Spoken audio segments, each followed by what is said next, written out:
Not all YouTube videos are created equal. Sorting by most popular on almost any channel will reveal an interesting pattern. Almost everyone has outlier videos, and it almost feels formulaic, like it can't just be random. But what really causes these breakout successes? And what if you could reliably predict which videos will blow up? These are the questions I've set out to answer, and to do so, I knew I needed to go behind the scenes. That's why I reached out to Coogan to find out how he uploaded a perfect example. Oh wow, that's smart. Yeah, that is a very important strategy. John is a veteran Silicon Valley entrepreneur and fast-growing YouTuber, so I knew he could provide some valuable insight. I got access to John's original video script, analytics, and spoke with him directly to find out one thing. How did he post a video that got 100 times more views than normal? What we'll do next should give us our first clue. Let's go back to the beginning and check the data from day one. One look at the view graph and you can tell something was different about this video from the first moments it was up on YouTube. Let's investigate what was going on before the video was uploaded. We'll turn back the clock to fall of last year when a little company called Facebook made a big announcement. The metaverse. The metaverse. Metaverse. Meta. Search interest for the keyword metaverse spiked immediately. But this would happen months before John's video would be posted in February. January 18th, searches for metaverse spiked again when a new challenger approached. Microsoft announced the purchase of Activision Blizzard, and with it came more plans to invest in the metaverse. But that wasn't all. Only 3 weeks later, Meta would be in the news again, and not for any reason they would have wanted. 4 days before posting, Meta just had what might have been the biggest 24-hour stock drop in history. Did you post your video soon after intentionally? Yeah, it was very funny. I was actually 3 weeks behind the news story that I wanted to talk about, which was the Microsoft Activision Blizzard acquisition, but I couldn't find a hook that would work. So I wrapped it in a metaverse story and told a bigger story about why they were doing that, and that matched the current trend. The metaverse and the companies fighting for it had every reason to be in the back of people's mind at the time, and Google would have certainly been aware that this was a topic viewers wanted more of on YouTube. While I think this helps to explain the video's early success, it's clearly not enough. Great timing can't be the only factor for a video's performance. Plus, it doesn't explain why the view count continued to multiply for months after the metaverse trend was dead. What I think we should do next is find out why John wanted to make a video about Meta versus Microsoft in the first place. Where did the idea come from? The metaverse story had been basically old news in my community, in like the tech world. People had been talking about it for 6 months. They were very tired of hearing about it. Everyone kind of understood it. But on YouTube, it was just breaking still.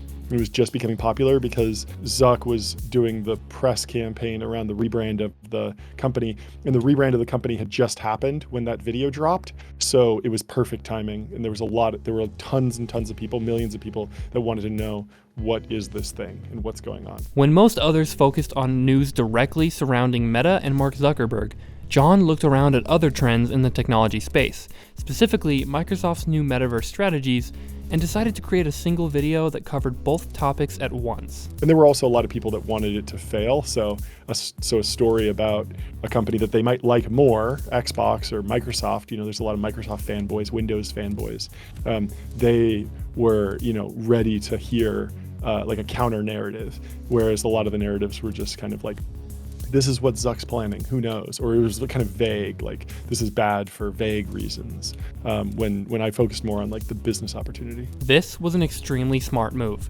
By combining these ideas together, John was able to attract more viewers to click and explore a new perspective. He even managed to appeal to both sides of a polarizing argument.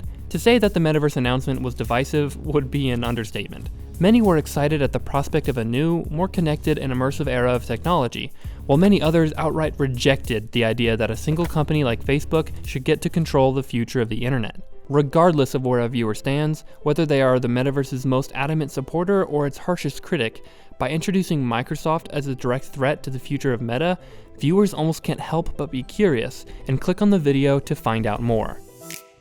Though John started off with a great idea, he still needed an enticing thumbnail. So how did he get potential viewers to notice the video? And he wouldn't get just a few people to notice either.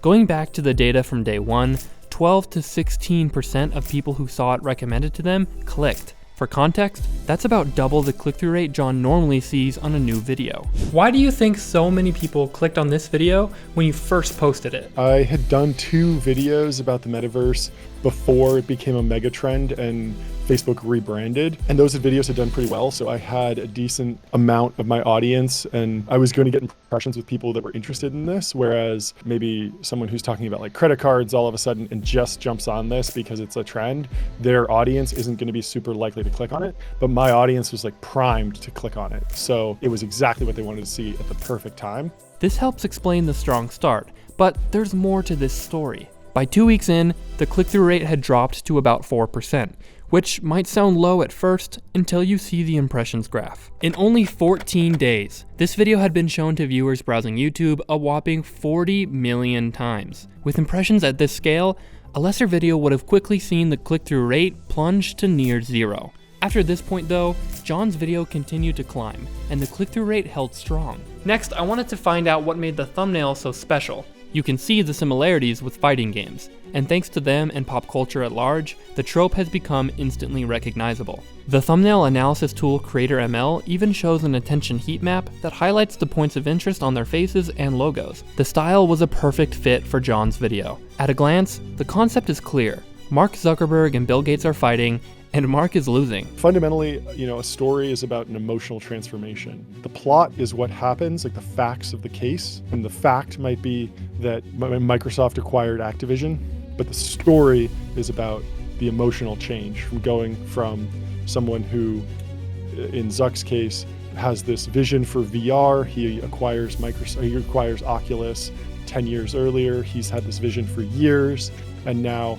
Microsoft has been kind of secretly building their own version of this and has acquired some really, really powerful assets that will make it very, very hard for Zuck to kind of achieve his vision.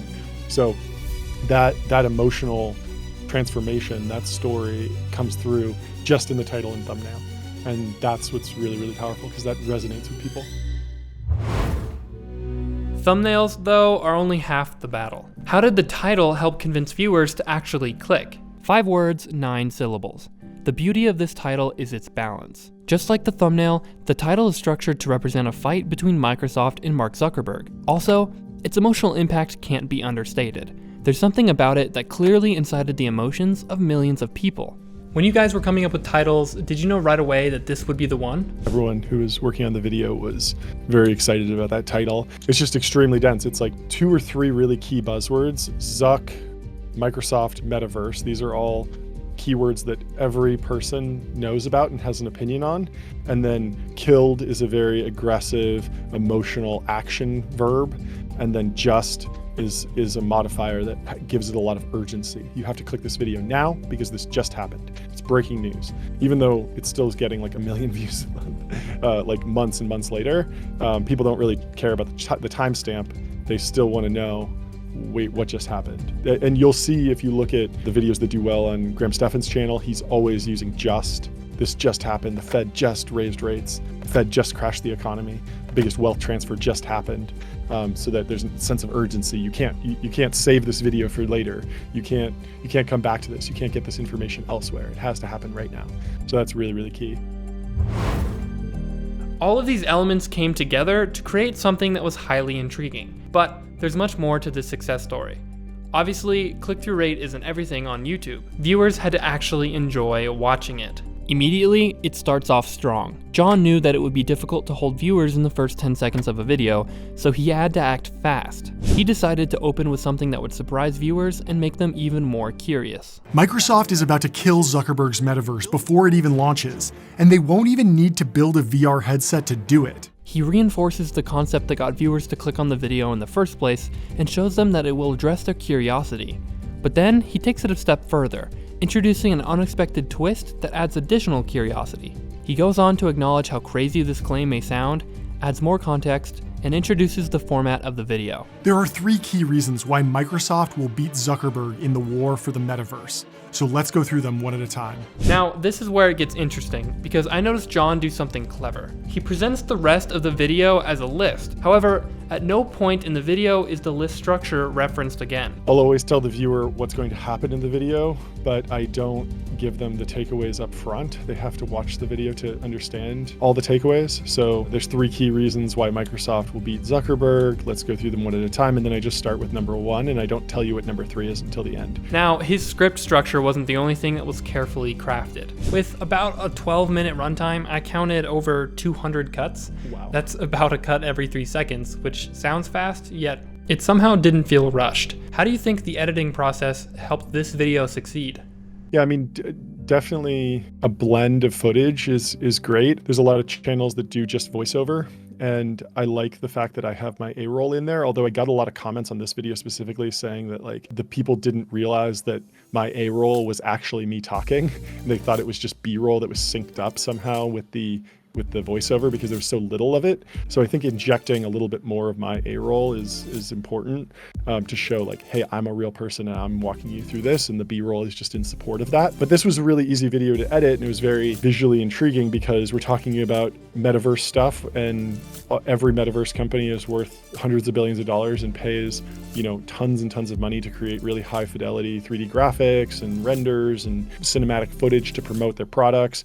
And then you also have all the game content, since we're talking about video games. Every second was intentional, though sadly, not every moment worked as intended. We actually did have a pretty big dip in retention about halfway through the video when we go from Act 1 to Act 2. And I think most of that was editing because we fade to black, the music changes, and we pause for just a second. And then we go into a different kind of theme. It slows down a little bit. I like it from a pacing perspective, but it did hurt retention. Even still, the result was a product that was highly engaging. John and his team managed to keep each cut feeling fresh and made sure that the visuals on screen always related to what he's saying at that moment. If you want to see a sneak peek of Mr. Beast's analytics, watch this video next.